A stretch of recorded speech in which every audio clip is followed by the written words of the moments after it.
Welcome to Saturday Morning Batman, the online video series looking over the history of Batman in animation. We're kicking off our first episode with one of the characters who has been around almost as long as Batman, the Crown Prince of Crime himself, the Joker.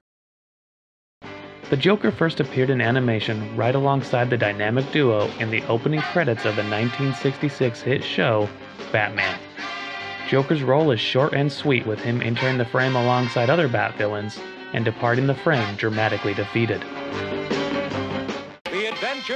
Joker's next appearance was a few short years later in Filmation's The Adventures of Batman from 1968.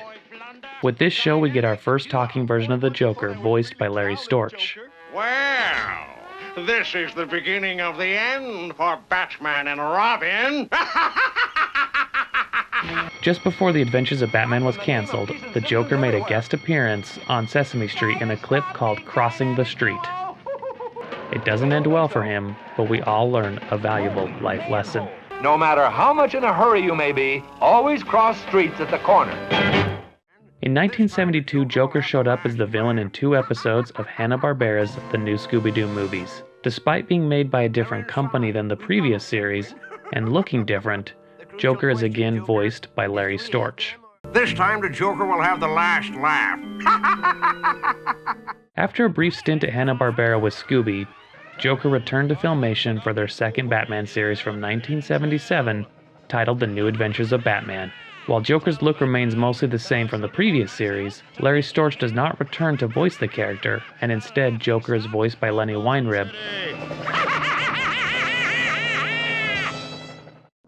While Super Friends existed in one form or another from 1973 to 1986, Joker only appeared in a single episode in its final year, when the show was titled The Superpowers Team Galactic Guardians.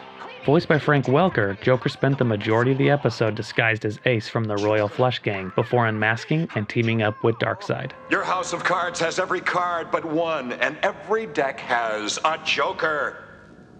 In 1992, we get Batman the Animated Series, with Joker appearing in the second episode, Christmas with the Joker. Originally voiced by Tim Curry, producers decided to go a different direction and brought in Mark Hamill to re-record the lines. And he cries, not for the passing of one man, but for the death of a dream. Hamill will continue to voice the character throughout the show's lengthy run, as well as all the spin-off titles. In 1993, Joker made his first animated appearance on the big screen in Batman: Mask of the Phantasm. The high-quality animation combined with Hamill's voice made this an incredibly powerful performance that is ranked highly among fans. Go, sob, me too. In 1997, Joker appeared in a 3-part episode of Superman the Animated Series called World's Finest.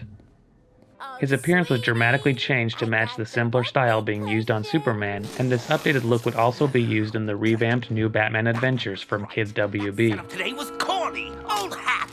Later in New Batman Adventures, there was an episode titled Legends of the Dark Knight, in which 3 kids each described how they imagined Batman.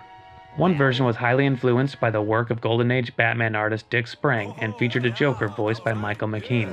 Thank you, you're too kind. In 2000, we got to see the Joker from the future in the direct-to-video movie Batman Beyond: Return of the Joker. Again voiced by Mark Hamill, Joker's design was reverted here closer to his original appearance in the animated series, but slightly updated to reflect the new style of the show.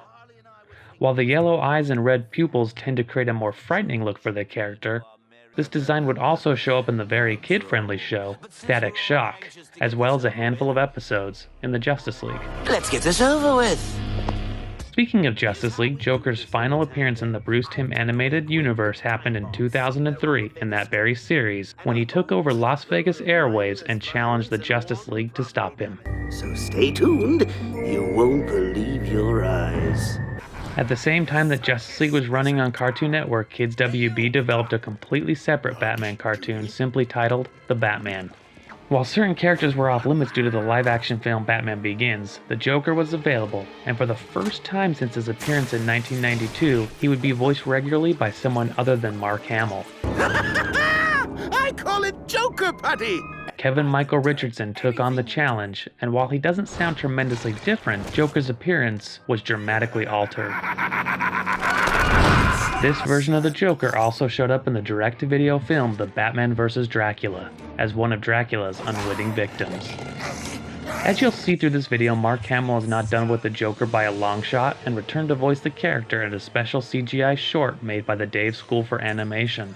One thing that makes this fan-made short unique is Adam West's voice Batman, making this the only time West's Batman and Hamill's Joker met on screen.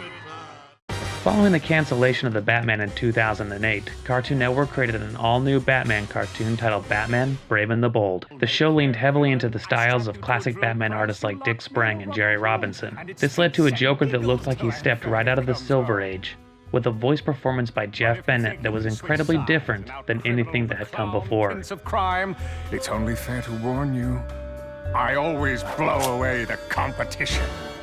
When DC began making its original films in 2007, it only took 3 years for a Joker film to arrive in the form of Batman Under the Red Hood.